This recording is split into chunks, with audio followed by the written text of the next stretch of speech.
the total texture of the society in which you have been placed. And so, as a big gift on my birthday, my old man and the whole crowd of us went down. See, I've got technical difficulties on feedback. It's catching. You know, I know a guy who died of inverse feedback. Terrible thing. He just sat there and hummed away. But just a mere shadow of himself. But I remember they took me down there on my birthday to see the dance marathon. And of course, it was considered a big surprise for me. And it's awful, you know, when you're a kid. You have to pretend you're surprised a good deal of the time. And you have to also pretend that you're very happy a good deal of the time. Like when Aunt Min comes, you have to make with the thing, you know, and she has to come over and kiss you. I had an aunt who had a mustache. And, you know, and she never shaved very closely. And every time she would kiss me, I would get it in the left ear. It was, you know, very embarrassing. And then I had an uncle who insisted on always kissing me, too, you know. And he was a cigar smoker. And he'd come over and pow on the left ear all the time. My ear got bigger and bigger and softer until the rutabagas growing in it, the whole bit vines, the whole stuff. And so I'm down there watching the marathon dance. And it was a wild time. I'll never forget it. This is one of the scenes that is emblazoned, you know. Like some guys have great scenes of enormous battles in World War II emblazoned. I don't remember anything of the war, really. But I sure remember the dance marathon. Oh, there's a trio sitting down at the end, way down there. And this is cheesy dance hall. And they had a stands kind of built around it. Like a little, a little amphitheater. And the large fat ladies are sitting around eating popcorn. And short, squat men drinking near beer. And everyone's sitting around there, and there's guys walking up and down selling souvenirs and stuff. And in the middle, here were these people all sort of moving around. By the way, the same people who watch dance marathons are the same crowd that go to roller derbies. It's all kind of a substrata. They go to roller derbies, and they go to wrestling. You know, it's the same crew. Yeah, the whole business. Oh, yeah. But it's an interesting thing. And they go to midget auto races, and they all the and stock car races. You know, all this. It's a very interesting substrata of humanity. I think it's a special. Actually, I think really it's a breed within a breed.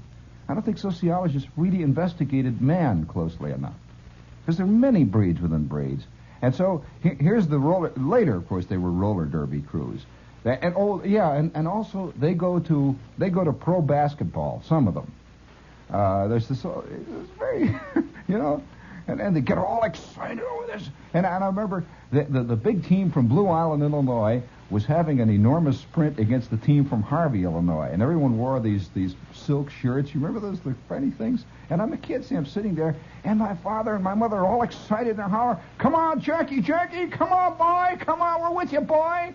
Hey!" And these people are sort of dragging around, and the band is playing String of Pearls. And they're moving back and forth, and they're having a sprint, see? And I thought a sprint, you know, you did something when you had a sprint. Well, they just moved a little faster in a sprint. They just dragging around. And then at the end of the sprint, everybody throws nickels out there on the stage, and a guy walks around and picks them all up. And here is this guy. I'll tell you who the guy. It's a wild moment. The guy who's doing all this. Then there's an MC. The MC walks out there in the middle of the floor when things are cool and calm, when they're just dragging a little bit. And there's a big scoreboard. It says, now in its 1600th year, the fantastic Mickey Isley Dance-a-thon. Mickey Isley was the name of the guy who had the band. It was one way to get your band to work, you know. Gee, what a weird time. And so after the sprint, a guy would come out and he'd say, "Well, ladies and gentlemen, and now here he is. Here's the MC. Red is going to play and sing for you and give you just a little entertainment while we're waiting for the next sprint to begin. So step up and let's hear it, Red." That was Mickey talking, see. And then this guy comes out and he starts doing the tap. "Hello, ladies and gentlemen. You know, funny thing happened to me coming down to the dance hall today. Now I'm going to do my famous imitation of Jimmy Stewart." And I'm watching this guy down there, and this went on for about 4 hours, and finally they took me home with smoke in my eyes, you know, feeling rotten. Well, I'll tell you who the guy was. Very weird thing. The guy who was the MC at the dance-a-thon that I saw later turned out to be Red Skelton. It was Red Skelton. So, I mean, and I'm just a little kid. I'm watching, and this is going on, and all business, and so.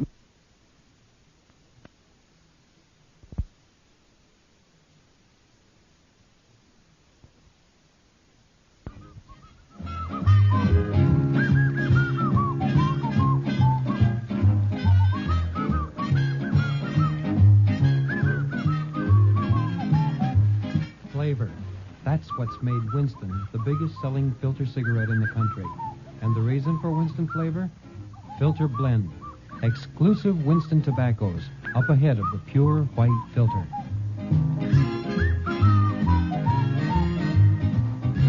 I did that long ago. You just didn't hear it. See, you guys It are all right. comes down Hello? to this. Flavor is what smoking is all about. Is that what? So get the filter That cigarette explains with it flavor. all. Full, rich tobacco flavor. Get Winston. Winston tastes good, like a cigarette should. See, you were writing there, and you didn't hear me make the break. See what I mean? He heard it. He wasn't writing. What's the matter now? Don't I? Now, didn't you hear me make it? All right, then, fine, good. Now, let's do a couple more here.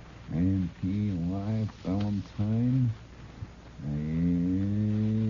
You got a Valentine in there? Okay. All right.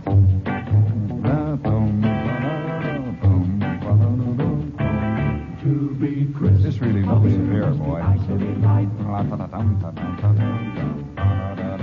With true flavor, precisely right. Live on crystal clear, the crisp refresher.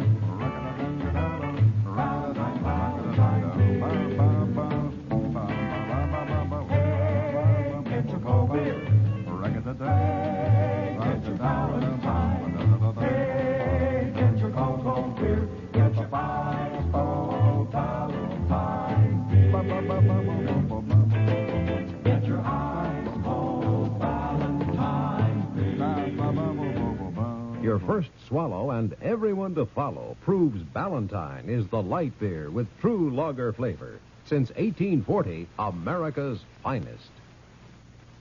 There we go. And now let's see. Oh, yeah. Hey, listen, thinking of, I don't know why.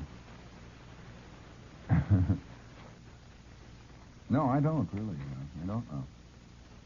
I was fascinated. I really believe that out of 10 people, just take 10 people at random, and if you were to ask these 10 people, of course you hear it on the radio more than anything else.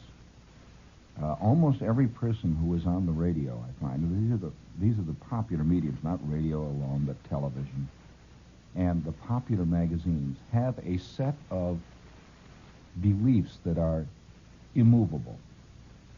Now, and they all believe the same thing. For example, this is a very rough example. You can always trust a man who has a dog. This kind of thing. Now, that's a very rough example. Or things like this. Beatniks wear beards. This is the considered opinion of many of them. And then such things as, I believe that old people should move to Florida when they retire.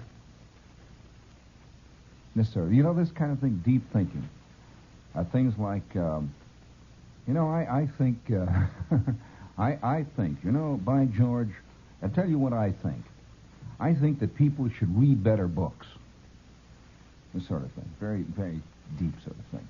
Or, I think that movie producers have a great responsibility to the youth of the nation. The real, very deep things. And these are all thoughts which are held by all... Of course, the point is that none of them are thoughts at all. These are kind of cant. These are things that people say. Such things as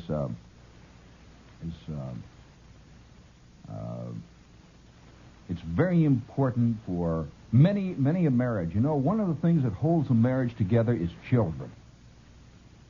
This kind of thing. As a matter of fact, they refuse to concede that many a marriage has been broken up by children. But nevertheless, this is the kind of thing that's held. And these are very important beliefs that are held.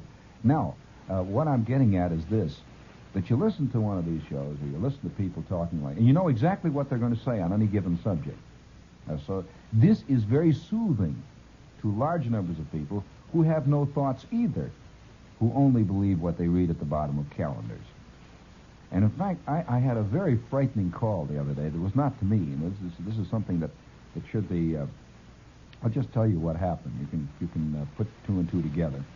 I was in the office here, and there's a lot of telephones around, and I was in my office, as a matter of fact, and there's about 9 different people who occupy that office. Arlene Francis's secretary is in. It's a real menagerie.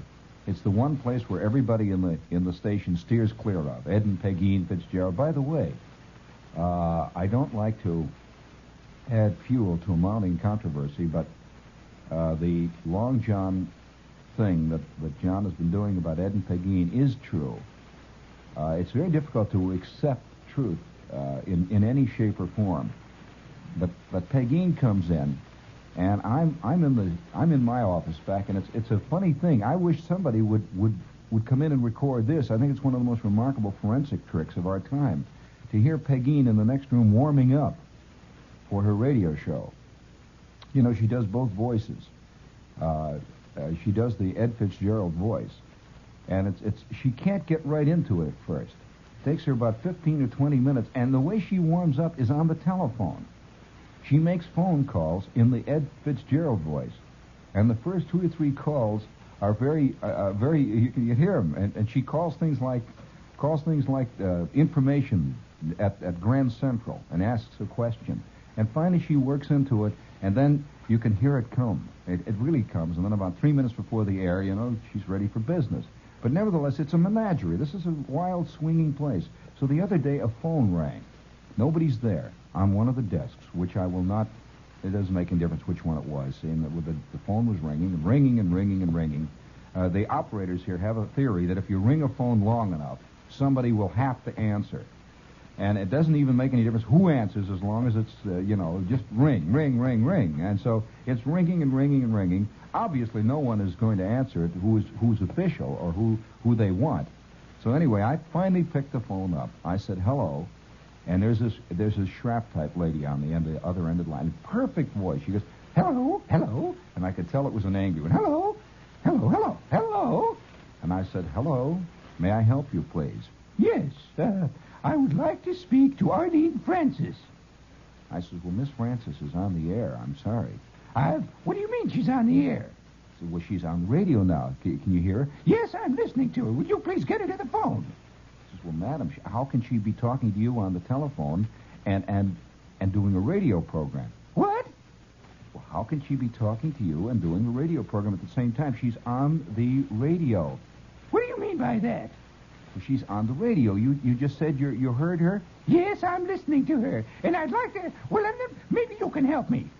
Why does Miss Francis, lately, why does she insist on having controversial interviews? Controversial interviews? What do you mean, controversial interviews? Well, she's had these WOR used to be such a nice, friendly, family station, and I love it so. But why does she insist on having these controversial interviews? I said, well, what controversial interviews? Here she's just interviewing some poor guy who grows potted geraniums or something, and I'm listening to it, and I said, what are you talking about, madam? And the speaker is playing in the corner, and she goes on, she says, well, I don't know why she insists on having controversial interviews. Madam, may I ask you what you mean by controversial? What did you say? May I ask you what you mean by controversial? You don't mean to tell me you believe the way she does, do you? Madam, I don't believe any way. I'm merely asking you what you mean by controversial. Well, thank you very much. I'm going to turn the station off and never listen again. Oh. Well, apparently controversial means the way she doesn't think. Isn't it interesting that anything you disagree with is controversial and anything you agree with is right?